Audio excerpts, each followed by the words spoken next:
ஓம் நம சிவாய. வாக்குண்டாம் நல்ல மனமுண்டாம் மாமலராள் நோக்குண்டாம் மேனி நுடங்காது பூக்கொண்டு துப்பார் திருமேனி தும்பிக்கையான் பாதம் தப்பாமல் ஷார்வார் தமக்கு. அரண்நாமமாயிரத்தில் எவ்வளவு திறமை இருந்தாலும் அறிவு இருந்தாலும் அடங்கி தன்னோட சக்தியை வெளிப்படுத்தாத இருக்கக்கூடிய பரம்பொருளான சிவபெருமான் நமக்கு அது மாதிரி கர்வம்லாம் வந்தாலும் அதை எப்படி நீக்கி அருள் பண்ணுறார் அப்படின்னு பார்த்தோம். அப்படி இருக்கக்கூடிய அவர் 646வது திருநாமத்தில் எப்படி இருக்கார் அப்படின்னார். ஓம் புண்ணிய சஞ்சவே நமஹா அப்படின்னு சொல்லியிருக்கு. இதோட பொருள் என்ன அப்படின்னா, இவர்கிட்ட நாம் பக்தி பண்ணணும், இவரை வழிபடணும், இவரை சரணடையணும் எல்லாம் சொல்கிறோம். நம்மளோட கர்வம்லாம் போகணும், நமக்கு தெளிவு ஏற்படணும், ஞானம் வரணும் அப்படின்னா இவர்கிட்ட போய் பாதார விந்தத்தில் விழணும், இவரை பக்தி பண்ணணும்னு சொல்கிறோம். ஆனால் இந்த நாமம் சொல்கிறது 646வது திருநாமம் சொல்கிறது, அவரை அப்படி அடையணும்னா அதுக்கு என்ன தர்மா வேணும்? அது புண்ணியம் வேணுப்பா அப்படிங்கிறது. புண்ணிய சஞ்சவே நமஹா அப்படின்னா புண்ணியத்தினால் அறியப்படக்கூடியவர், புண்ணியத்தினால் பெறப்படுபவர் அப்படின்னு அர்த்தம்.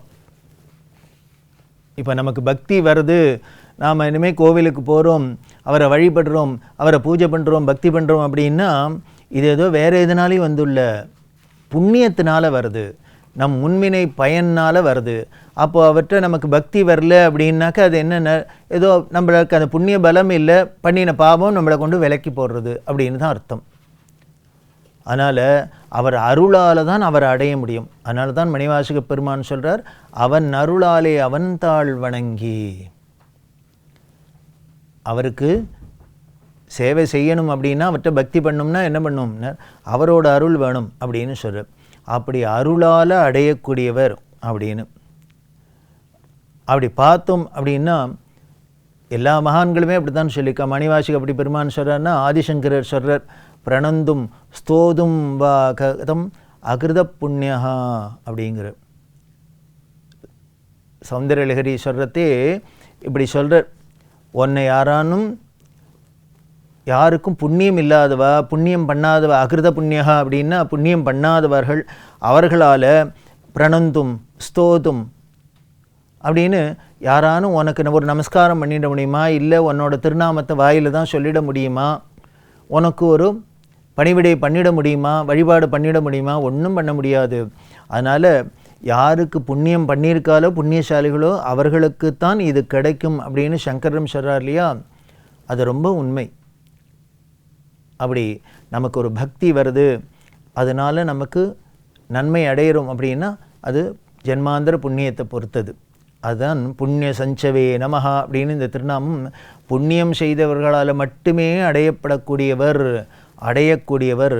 அருளாலேயே அடையக்கூடியவர் அப்படின்னு தெரியுது. அதனால் நம்ம முயற்சி அப்படிங்கிறதே எப்போ வரும் அப்படின்னர், நம்ம வேணால் சொல்லலாம், சார் எனக்கு தானே சார் நான் பிறந்த நீலேருந்து பக்தி வந்தது, நான் தான் கோவிலுக்கு போகிறேன் அப்படின்னா அப்படி வரத்துக்கு காரணம் என்ன? எல்லாருக்கும் வந்துடுமா? அப்போது மனுஷனாக பிறக்கிறவா அத்தனை பேருக்கும் ஒரே மாதிரி தானே இருக்கணும் இல்லையே?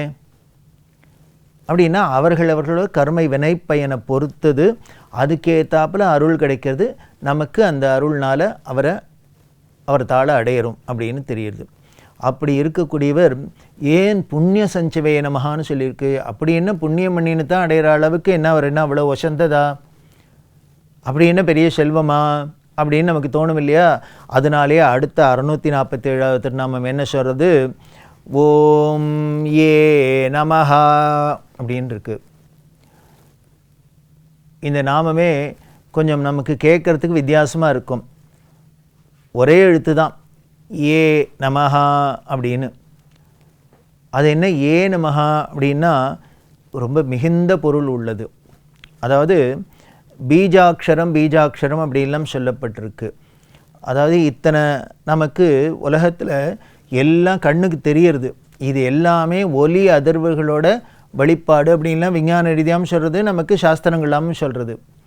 வேதம் தான் வேத சப்தத்தினால தான் எல்லாம் சிருஷ்டி பண்ணப்பட்டது அப்படின்னு சொன்னாக்க அது என்ன சத்தம் தானே, ஒலி தானே, அதனால எப்படி இதெல்லாம் ஸ்தூலமாக கண்ணுக்கு தெரியுதுன்னா ஆமாம், அந்த சப்தங்களோட கோர்வை தான் வைப்ரேஷன் அப்படின்னு சொல்கிறோமே, அந்த வைப்ரேஷங்களோட நமக்கு கண்ணுக்கு ஸ்தூல வடிவம்தான் இதெல்லாம் அப்படிங்கிறதுனால அந்த பீஜாட்சரம் அப்படின்னு சொல்லப்பட்டிருக்கு. அதாவது ஒரு பெரிய மரம் இருக்குது அப்படின்னா அது எங்கேருந்து வந்தது? ஒரு விதையிலேருந்து வந்தது. அந்த விதை எப்படி இருக்கும்? இத்தினூண்டுக்காக இருக்குது. ஒரு அரச மரம், ஆலமரத்துக்கெல்லாம் பார்த்தோம்னா மரம் என்னமோ பிரம்மாண்டமாக ஒரு ஊரையே அடைச்சின்னு மரமாக இருக்குது. ஆனால் அதோட விதையை பார்த்தா என்ன இருக்குன்னு கண்ணுக்கு தெரியாத அளவுக்கு இத்தினூண்டுக்காக இருக்குது. ஆச்சரியம் என்ன?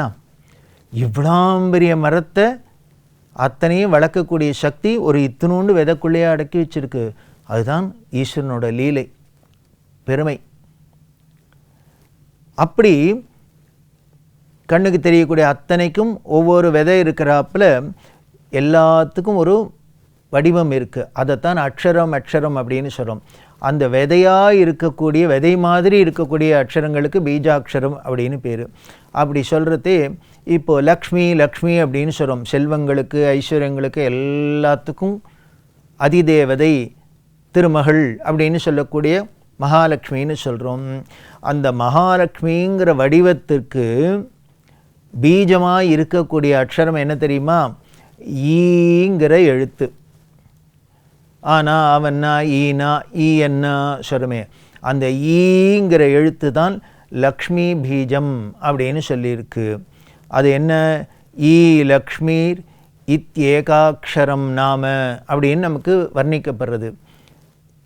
ஈங்கிற ஒத்த எழுத்து தான் லக்ஷ்மியோட பேர் அப்படின்லாம் சொல்லியிருக்கு. அப்படி இருக்கக்கூடிய அந்த ஈங்கிற எழுத்தோட 4ஆம் வேற்றுமை தான் ஏன்னு ஆகும். 4ஆம் வேற்றுமையில் ஈங்கிறது ஏன்னு ஆகும். அதனால் இந்த இடத்துல ஏ நமஹ அப்படின்னாக்க ஈனுங்கிற வார்த்தையை தான், அந்த எழுத்தை தான் சொல்லியிருக்கு. அதை 4ஆம் வேற்றுமையில் ஏ நமஹ அப்படின்னு சொல்லியிருக்கு. அப்படின்னா என்ன பொருள்? அந்த ஈன்னு சொல்லக்கூடிய லக்ஷ்மி வடிவத்தில் இருக்கக்கூடியவர் அப்படின்னு அர்த்தம். ரொம்ப ஆச்சரியமான விஷயம். லக்ஷ்மி வடிவத்தில் இருக்கக்கூடியவர் அப்படின்னா அதுக்கு அப்புறம் இன்னும் என்ன, அந்த பொருளை விரிச்சுட்டு போனால் என்ன அப்படின்னு லக்ஷ்மிகிட்ட என்னன்னு சொல்கிறோம்? அஷ்டலக்ஷ்மி அப்படின்னு எல்லாம் நமக்கு வேணுங்கிறது, வாழ்க்கைக்கு வேணுங்கிறது, சௌக்கியத்துக்கு வேணுங்கிறது அத்தனையும் அவள்கிட்ட தானே இருக்குது. காசாக இருக்கட்டும், படமாக இருக்கட்டும், இனிமே பொருளாக இருக்கட்டும், தானியங்களாக இருக்கட்டும், தனலக்ஷ்மி, தானியலக்ஷ்மி, சந்தானலக்ஷ்மி, என்னென்னலாம் நமக்கு இன்பமான வாழ்க்கைக்கு, நல்வாழ்க்கைக்கு வேணுமோ அத்தனையும் அங்கே இருக்கு இல்லையா? அதுக்கு எல்லாம் உறைவிடமாக மகாலட்சுமி இருக்கான்னு சொல்கிறா இல்லையா? அப்போ அந்த வடிவமாக இவர் இருக்கார்னா இவரும் அதே வடிவம்னு அர்த்தம். அப்போது நமது வாழ்க்கைக்கு வேணுங்கிற அத்தனை பொருள்களும், பொருட்செல்வமும், ஐஸ்வர்யமும் எங்கே இருக்குன்னர்? இவர்கிட்டையே இருக்குது. அதோட வடிவமாகவே இவர் இருக்கார் அப்படின்னு. அவருக்கும் ஈஸ்வரன் என்னால் தானே பேர். ஐஸ்வர்யங்கள் அத்தனையும் நிரம்பியவர் ஈஸ்வரன், தலைவன். அப்படி மகாலட்சுமி வடிவத்தில் இவர் இருக்கார் அப்படின்னு சொல்கிறோம் இல்லையா? அதுக்கு ஏத்தாப்புலேயே சஹஸ்ரலக்ஷ்மீஸ்வரர் அப்படின்னு ஒரு ஆலயத்தில் அவருக்கு பேரே இருக்குது. எங்கே அப்படின்னா புதுக்கோட்டை ஜில்லாவில் ஆவடையார் கோவில் தாலுக்காவில் தீயத்தூர் அப்படின்னு ஒரு க்ஷேத்திரம்.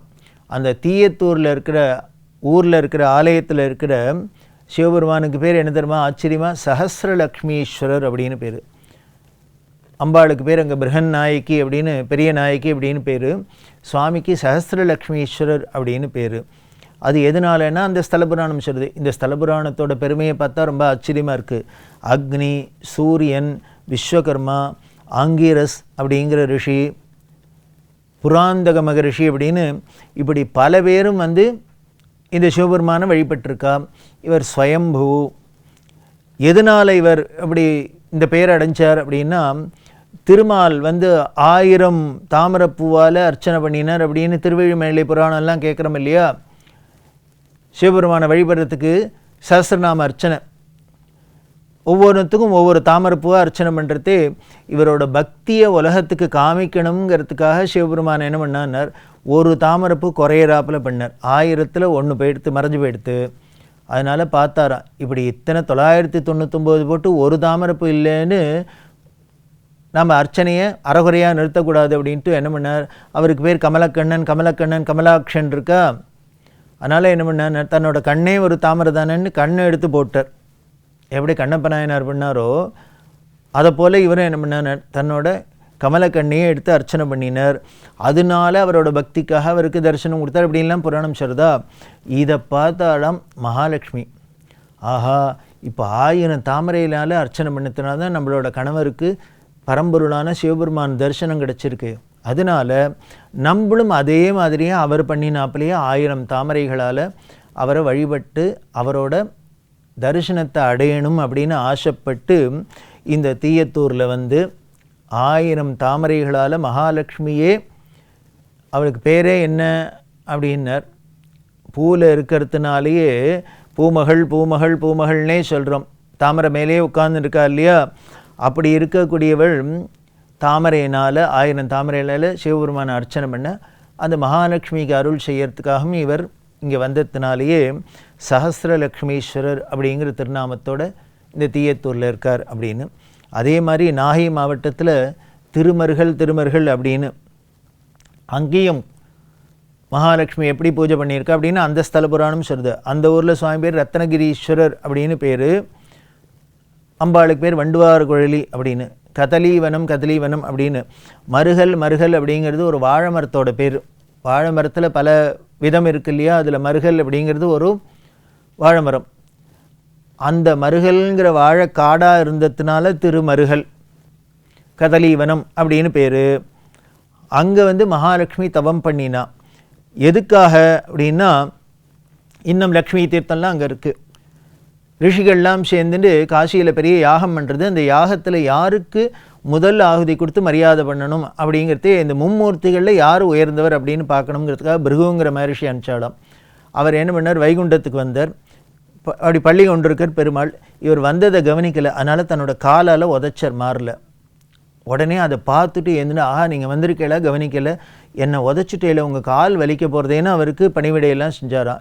இதை பார்த்த மகாலட்சுமிக்கு வருத்தமாக இருந்தது. எந்த மாரில் நம்ம உட்கார்ந்துருக்குமோ அதை இவர் வந்து இந்த ரிஷி காலால் உதச்சிருக்கார். அப்போ இவர் தன்னோட கணவன் அவருக்கு உபச்சாரம் பண்ணுறார்.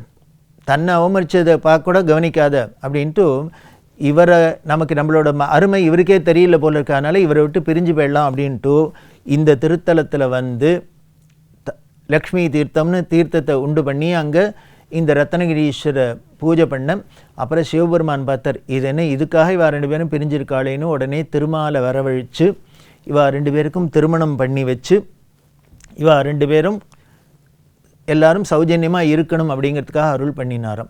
அதனால் லக்ஷ்மியே வந்து தபம் பண்ணி சிவபெருமான பூஜை பண்ணி தன் கணவனோடு சேர்ந்ததுனால திருமருகளில் அந்த ஸ்தலத்துக்கு ஒரு பெருமை சொல்வா. யாருக்கெல்லாம் கணவன் மனைவி பிரிஞ்சிருக்காளோ, மனசில் வேற்றுமை இருக்கோ, வித்தியாசம் இருக்கோ, அந்த மிஸ் அண்டர்ஸ்டாண்டிங்லாம் போய் ஒத்துமை ஏற்படணும், எல்லாரும் ஒன்று சேரணும் அப்படின்னா இந்த திருமருகளில் போய் ரத்னகிரீஸ்வர தரிசனம் பண்ணுறது, அவரை வழிபடுறது அப்படின்லாம் நமக்கு பலன் சொல்லப்படுறது. அப்படி திருமாலையும் திருமகளையுமே சேர்த்து வைத்த திருத்தலம் திருமருகல் அப்படிங்கிற திருத்தலம். அப்படி இருக்கக்கூடிய ஐஸ்வர்யமே வடிவா எல்லாத்தையும் கொடுக்கக்கூடிய பொருள் நிறைஞ்ச பரம்பொருளாக இருக்கக்கூடிய சிவபெருமானோட பெருமைகளில் இன்னும் பல விஷயங்களை தொடர்ந்து பார்க்கலாம். ஓம் நம சிவாய.